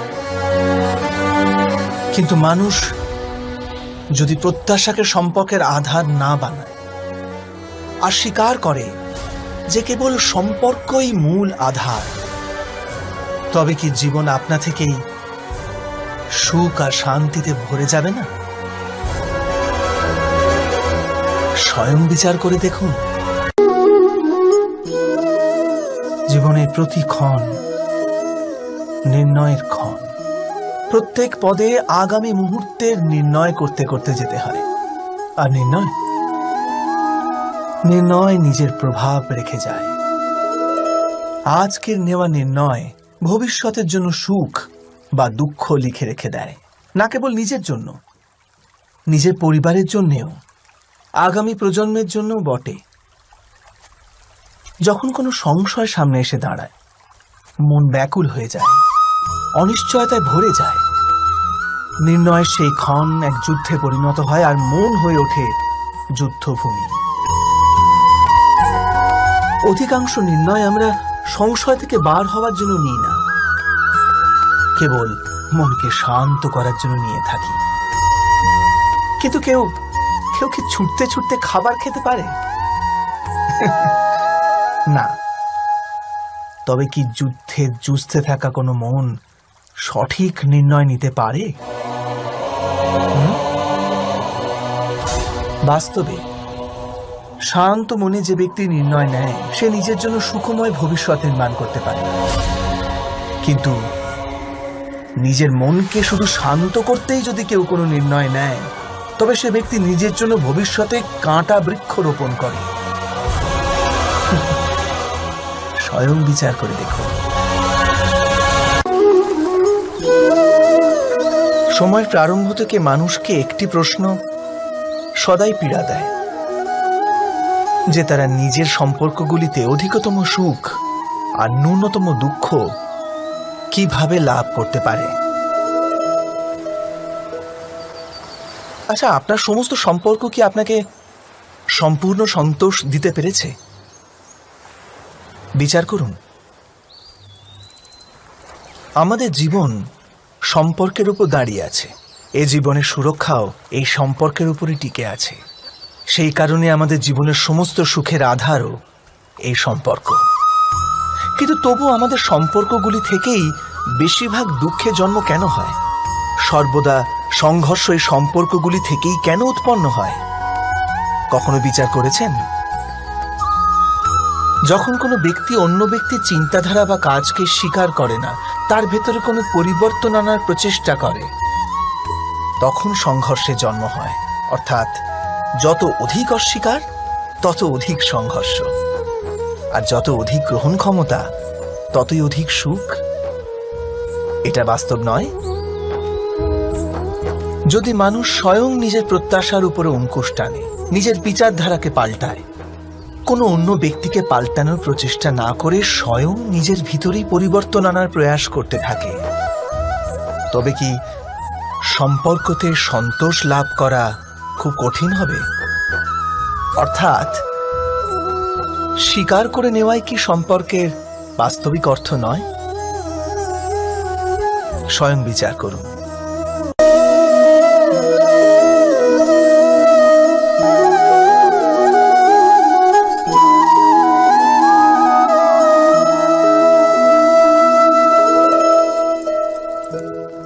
যখন কোনো ব্যক্তি কোনো ঘটনার ভিতরে অন্যায়কে দেখতে পায়, তখন সেই ঘটনা তার হৃদয়কে তছনছ করে দেয়। সমস্ত জগৎকে সে নিজের শত্রু রূপে জ্ঞান করতে থাকে। অন্যায় বলে মনে হওয়া সেই ঘটনা যত বিরাট হয়, মানুষের হৃদয়ও কিন্তু ততই বিরোধিতা করতে থাকে। সেই ঘটনার পরিপ্রেক্ষিতে সে ন্যায় দাবি করে। আর এটা তো যোগ্য কথা। বাস্তবিক সংসারে যে কোনো রকমের অন্যায় ব্যক্তির আস্থা আর বিশ্বাসের বিনাশ করে। কিন্তু এই ন্যায় কাকে বলে? ন্যায়ের অর্থ কি? অন্যায় যে করেছে সে যদি অনুতপ্ত হয়, আর যার উপর অন্যায় হয়েছে তার মনে যদি আবার বিশ্বাস জাগে সমাজের প্রতি, তাকেই তো ন্যায় বলে। কিন্তু যার হৃদয়ে ধৈর্যের স্থান নেই, সে ন্যায়ের পথ ছেড়ে দ্বন্দ্ব আর প্রতিশোধের পথ বেছে নেয়। হিংসার বদলে প্রতিহিংসার ভাবনা নিয়ে সে এগিয়ে যায়। স্বয়ং যা পীড়া ভোগ করেছে তার চেয়ে অধিক পীড়া অপরকে দেবার প্রয়াস করে। আর এই পথে চলতে গিয়ে অন্যায় যার উপর হয়েছে সেই স্বয়ং অন্যায় করে ফেলে। শীঘ্র সে অপরাধী হয়ে যায়। অর্থাৎ ন্যায় আর প্রতিশোধের মধ্যে খুব ক্ষুদ্র ফারাক থাকে, আর সেই ফারাকের নামই হল ধর্ম। এটা কি সত্য নয়? স্বয়ং বিচার করুন। দুই ব্যক্তি যখন নিকটে আসে তখন তারা একে অপরের জন্য সীমা আর মর্যাদা নির্ধারণ করার চেষ্টা অবশ্যই করে। আমরা যদি সমস্ত সম্পর্কগুলিকে বিচার করে দেখি, এই সমস্ত সম্পর্কের আধার সেই সীমারেখা যা আমরা একে অপরের জন্য নির্মাণ করি। আর যদি অজান্তে সেই দ্বিতীয় ব্যক্তি সেই সীমারেখা লঙ্ঘন করে, তাহলে সেই ক্ষণেই আমাদের হৃদয় ক্রোধে ভরে যায়। এই সীমারেখার বাস্তবিক রূপ কি আমরা কি কখনো বিবেচনা করেছি? সীমা বেঁধে দিয়ে আমরা দ্বিতীয় ব্যক্তিকে নির্ণয় করার অনুমতি দিই না, নিজের নির্ণয় সেই ব্যক্তির উপর চাপিয়ে দিই। অর্থাৎ তার স্বতন্ত্রতাকে অস্বীকার করি আমরা। আর যখন স্বতন্ত্রতাকে অস্বীকার করা হয় তখন তার হৃদয় দুঃখে ভরে যায়। আর যখন সে সীমারেখা লঙ্ঘন করে তখন আমাদের হৃদয় ক্রোধে ভরে যায়। এমনটাই হয় নাকি?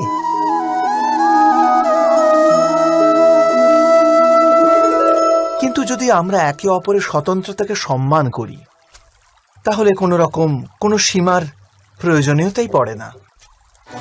অর্থাৎ যে প্রকারে বোঝাপড়া যে কোনো সম্পর্কের দেহ, ঠিক সেইভাবেই স্বতন্ত্রতা সে সম্পর্কের আত্মা নয় কি? স্বয়ং বিচার করুন।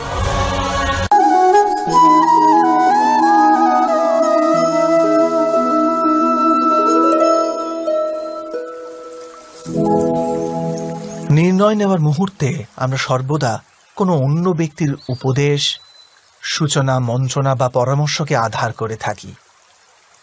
আর আমাদের ভবিষ্যতের আধার হয়ে ওঠে আমাদের আজকের নেওয়া সিদ্ধান্ত।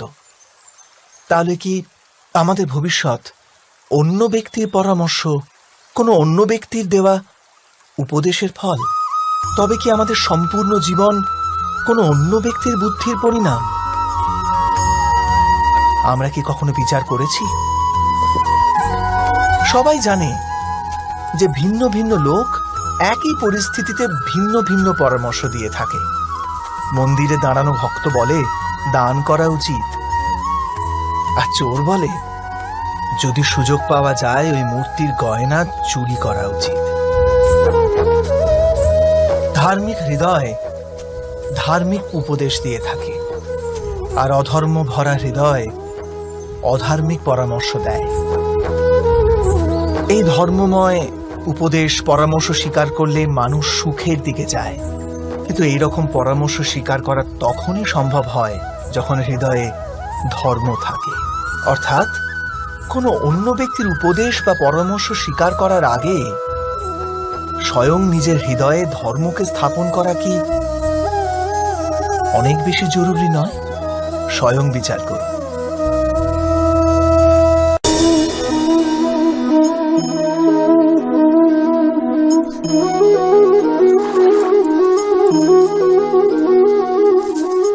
পিতা সর্বদা নিজের সন্তানের সুখেরই কামনা করে, তার ভবিষ্যতের সুখের চিন্তায় মগ্ন থাকে। আর সেই কারণবশতই সদাই নিজের সন্তানের ভবিষ্যতের লক্ষ্য নিজেই নিশ্চিত করার চেষ্টা করতে থাকে। যে পথে পিতা স্বয়ং চলেছে, যে পথের কাঁটা কাঁকড়ের সাথে সে পরিচিত, পথের ছায়া পথের তাপ সে স্বয়ং অনুভব করেছে, সেই পথেই তার পুত্রও চলুক, এই ইচ্ছাই থাকে প্রত্যেক পিতার। নিঃসন্দেহে এ এক উত্তম ভাবনা। কিন্তু তিনটি প্রশ্নের উত্তর বিচার করতে আমরা ভুলেই যাই। কি সেই প্রশ্ন? প্রথম প্রশ্ন, এই সময়ের সাথে সাথে প্রত্যেক পথের পরিবর্তন হয় নাকি? সময় কি সর্বদা নতুন পরীক্ষার সম্মুখীন করে না, তাহলে বিগত সময়ের অভিজ্ঞতা নতুন প্রজন্মকে কি লাভ দিতে পারে? দ্বিতীয় প্রশ্ন, প্রত্যেক সন্তানই কি তার মাতা পিতার প্রতিচ্ছবি হয়? হ্যাঁ, সন্তানকে তার শিক্ষা তো অবশ্যই তার মাতা পিতা প্রদান করেন, কিন্তু অন্তরের ক্ষমতা ঈশ্বরের দান। তবে যে পথে চলে পিতা সাফল্য পেয়েছে, এটা কি নিশ্চিত যে সেই পথে চলে তার সন্তানও সাফল্য আর সুখ লাভ করতে পারবে? তৃতীয় প্রশ্ন, জীবনের সংঘর্ষ আর পরীক্ষায় কি লাভ প্রদান করে না? প্রত্যেক নতুন প্রশ্ন কি এক নতুন উত্তরের দ্বার খুলে দেয় না?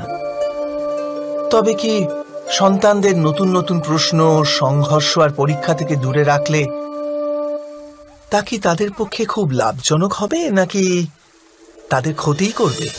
অর্থাৎ যেমনভাবে সন্তানের ভবিষ্যৎ নির্মাণ করার বদলে তার চরিত্রের নির্মাণ করাই শ্রেয়, তেমনি সন্তানের ভবিষ্যতের পথ নির্ধারণ করার বদলে তাদের নতুন নতুন সংঘর্ষের সাথে লড়াই করতে পারার মনোবল আর জ্ঞান প্রদান করা, এটাই কি লাভজনক নয়? স্বয়ং বিচার করে দেখুন। সবার জীবনে এমন মুহূর্ত অবশ্যই আসে যখন সত্য বলার নিশ্চয়তা থাকে হৃদয়ে, কিন্তু মুখ থেকে সত্যটা বেরোতেই পারে না। কোনো ভয় মনকে এমনই ঘিরে রাখে। কোনো ঘটনা বা প্রসঙ্গ সম্পর্কে কথা বলা, অথবা নিজের কোনো ভুল হয়ে গেলে সেই সম্বন্ধে কথা বলা, এটাই কি সত্য কথা বলা? না, এ তো কেবল তথ্যটুকু, অর্থাৎ যেমন ঘটেছে শুধু সেইটুকু ব্যক্ত করা, এ সামান্য ব্যাপার। কিন্তু কখনো কখনো সেই তথ্যটুকু বলতে গিয়েও ভয় হতে থাকে। কখনো আবার অন্য ব্যক্তি কি ভাববে সেই দুশ্চিন্তা হয় মনে। অন্য কারো দুঃখ হবে এই ভয়টাও সত্যকে আটকায়। তবে এই সত্য কাকে বলে আমরা কি কখনো বিবেচনা করেছি? যখন ভয়কে তুচ্ছ করেও কোনো তথ্য বলে দেওয়া হয়, তবে তাকে সত্য বলা হয়।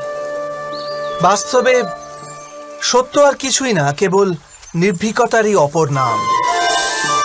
আর নির্ভীক হওয়ার কোনো সময় হয় না, কারণ নির্ভীকতা আত্মারই এক স্বভাব।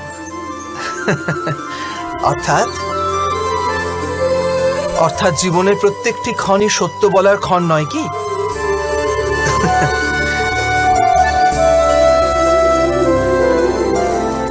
স্বয়ং বিচার করুন। যখন কারো আশা ইচ্ছা ভঙ্গ হয়ে যায়, তখন তার হৃদয় ক্রোধে ভরে ওঠে। যে ব্যক্তিকে সে নিজের অপরাধী মনে করে তাকে দণ্ড দেবার প্রচেষ্টা করে। কিন্তু আমাদের ইচ্ছা বা আশা ভঙ্গ হওয়া সর্বদাই কি কারো অপরাধে হয়? ইচ্ছা অপূর্ণ থাকার তো অনেক কারণ হতে পারে। কিছু ইচ্ছা দৈবের কারণে ভঙ্গ হয়, আর কিছু নিয়তির জন্য। আর কখনো কখনো ইচ্ছা স্বরূপই এমন হয় যে তা কখনো পূর্ণ হতে পারে না। বিনা পরিস্থিতি বিচার করেই কাউকে অপরাধী মেনে নেওয়া ন্যায় নয়, প্রতিশোধ। ন্যায়ের আধার তো দয়া, করুণা, আর প্রতিশোধের আধার ক্রোধ, অহংকার। অর্থাৎ হৃদয়ে করুণা ধারণ না করে কারোর অপরাধের বিচার বিবেচনা করা ও কাউকে দণ্ড দেওয়াটা আরো বড় অন্যায় নয় কি? স্বয়ং বিচার করুন।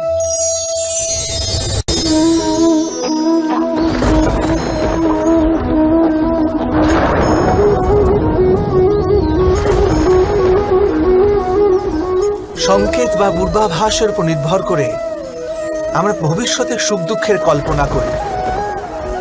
ভবিষ্যতে দুঃখের কারণ দূর করার জন্য আমরা আজ পরিকল্পনা করি। কিন্তু কালকের সংকটকে আজ নির্মূল করার চেষ্টা করলে আমরা লাভবান হই নাকি আমরা ক্ষতিগ্রস্ত হই? এই প্রশ্ন নিজেদের করি না।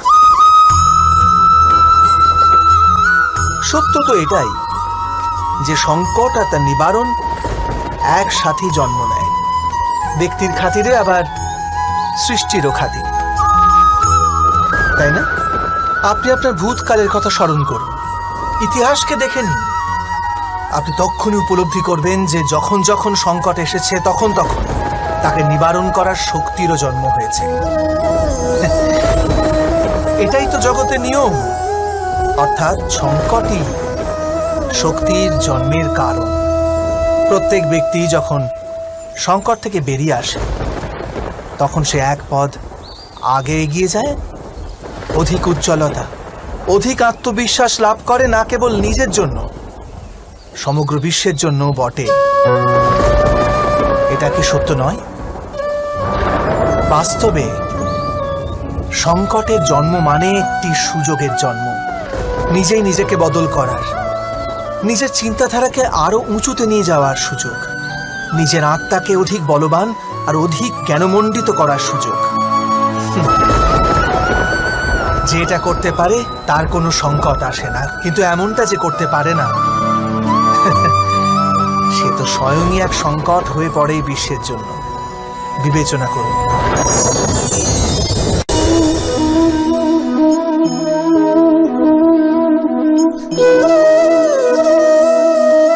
পরম্পরার মধ্যে ধর্মের অবস্থান, আর প্রথাই ধর্মকে ধরে রাখার দায়িত্ব বহন করে, এটা সত্যি।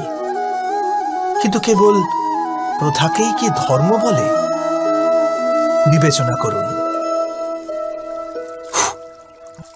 সত্য তো এই যে যেমন ভাবে পাষাণের ভেতরে শিল্প থাকে, ঠিক তেমনি প্রথার মধ্যেও ধর্মকে পাওয়া যায়। এই পাথরের মধ্যেও শিল্প আছে। এই পাথরটাই শিল্প নয়। শিল্প ফুটিয়ে তোলার জন্য পাথরকে ভাঙতে হয়, অনাবশ্যক অংশগুলিকে কেটে বাদ দিতে হয়। ঠিক সেইভাবেই প্রথার মধ্যে ধর্মকে খুঁজে বার করতে হয়। যেমন ভাবে ইন্দ্র পূজার প্রথা ত্যাগ করে গোবর্ধন পূজার ধর্ম আরম্ভ না যদি হতো, যাদবেরাও তাদের মুক্তির পথ খুঁজে পেত না। অর্থাৎ প্রথা পালনে যে বেশি গোঁড়ামি করে, ধর্ম থেকে সে বঞ্চিত হয়ে যায়। আর পরম্পরার অন্ধ অনুকরণ যে করে, সেও প্রকৃত ধর্মপরায়ণ হতে পারে না। কথায় আছে, হংস সর্বদা নীর ক্ষীর পার্থক্য করতে পারে। দুধে জল মেশানো থাকলেও কেবল দুধটুকুই গ্রহণ করে। তবে কি যথার্থ ধর্মজ্ঞান পেতে হলে হৃদয়ে জ্ঞান থেকে প্রসূত বিবেক থাকা আবশ্যক নয়? আর সেই বিবেক না থাকলে যাকে আমরা ধর্ম বলে মনে করছি, তা আসলে প্রকৃত ধর্মই নয়। এমনও তো হতে পারে। স্বয়ং বিচার করে দেখুন।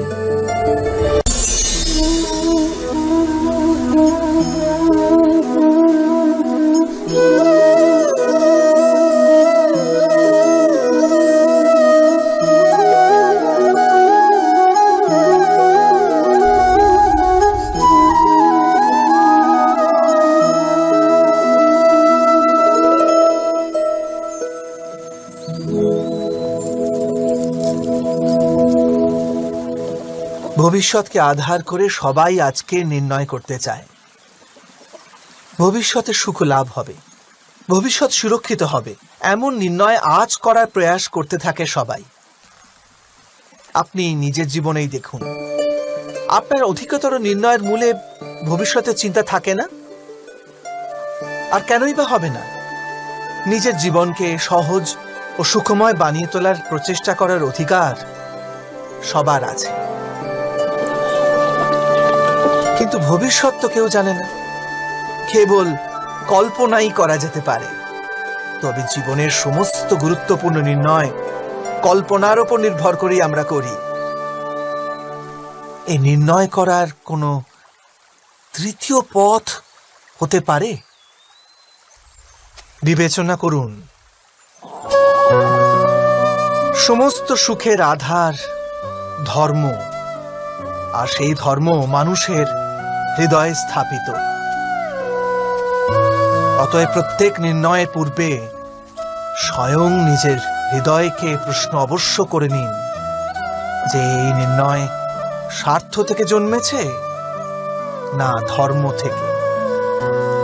এটুকুই কি যথেষ্ট নয়? ভবিষ্যতের বদলে ধর্মের বিচার করলে কি ভবিষ্যৎ অধিক সুখময় হয়ে উঠবে না? স্বয়ং বিচার করে দেখুন। মানুষ যখন তার অপরাধের দণ্ড ভোগ করে তখন হতে পারে সেই ন্যায় বিচারে তার মনে কষ্ট হয়। প্রশ্ন ওঠে তার হৃদয়ে যে যখন সে অপরাধ করেছিল তখন সে ভিন্ন ব্যক্তি ছিল, তারপর সে অনেক অনেক অনুতাপ করেছে, নিজেকে এত পরিবর্তন করেছে, তবু সে দণ্ড কেন পাবে? কিন্তু যেখানে আঘাত আছে সেখানে প্রত্যাঘাতও থাকবে। যেমন কর্ম তেমনি ফল। যদি কাউকে স্নেহ দাও তবে সুখ লাভ হবে, যদি কাউকে হত্যা করো তবে মৃত্যুদণ্ড পাবে। যেমন কার্য তেমনি ন্যায় হয়। তবে কি প্রায়শ্চিত্ত বা অনুতাপের কোনো মূল্য নেই?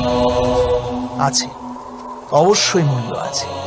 প্রায়শ্চিত্ত অনুতাপ মানুষকে অন্তর থেকে বলবান করে তোলে, আসন্ন শাস্তিকে গ্রহণ করার জন্য মানুষকে প্রস্তুত করে। অর্থাৎ প্রায়শ্চিত্ত না করে দণ্ড স্বীকার করার কোনো মূল্য আছে? স্বয়ং বিচার করুন।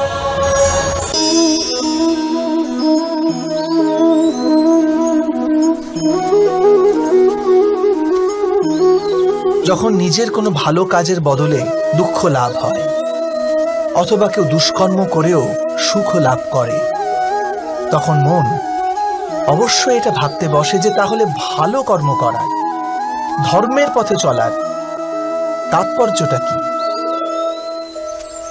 কিন্তু দুরাত্মাকে কি ভোগ করতে হয় সেটাও দেখুন। দুষ্কর্ম যে করে তার হৃদয় সর্বদা চঞ্চল থাকে, ব্যাকুল হতে থাকে। মনে সর্বদা নতুন নতুন সংঘর্ষ উৎপন্ন হয়। অবিশ্বাস তাকে সারা জীবন ছোটাতে থাকে। একে কি সুখ বলে? যে ব্যক্তি ধর্মের পথে চলে, সর্বদা সুকর্মে রত থাকে, সৎ চরিত্র ব্যক্তির হৃদয় সর্বদা শান্ত থাকে। পরিস্থিতি তার জীবনে সুখের পথে বাধা হয়ে দাঁড়ায় না। সমাজে তার সম্মান ও মনে সন্তোষ অক্ষত থাকে সর্বদা। অর্থাৎ ভালো ব্যবহার ভবিষ্যতের সুখের পথ দেখায় না, ভালো ব্যবহার নিজেই সুখ দেয়। অথবা দুর্ব্যবহার ভবিষ্যতে দুঃখের পথ দেখায় না, অধর্ম সেই মুহূর্তে দুঃখকে উৎপন্ন করে। ধর্ম থেকে সুখ পাওয়া যায় না, ধর্মই স্বয়ং সুখ।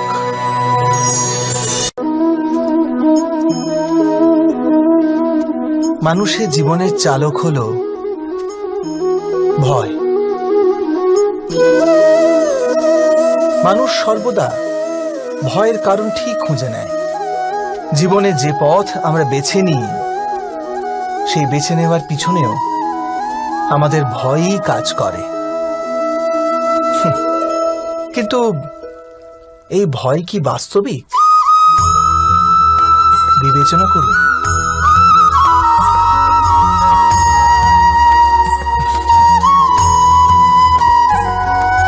ভয়ের অর্থ আগামী সময়ের বিপত্তির কল্পনা।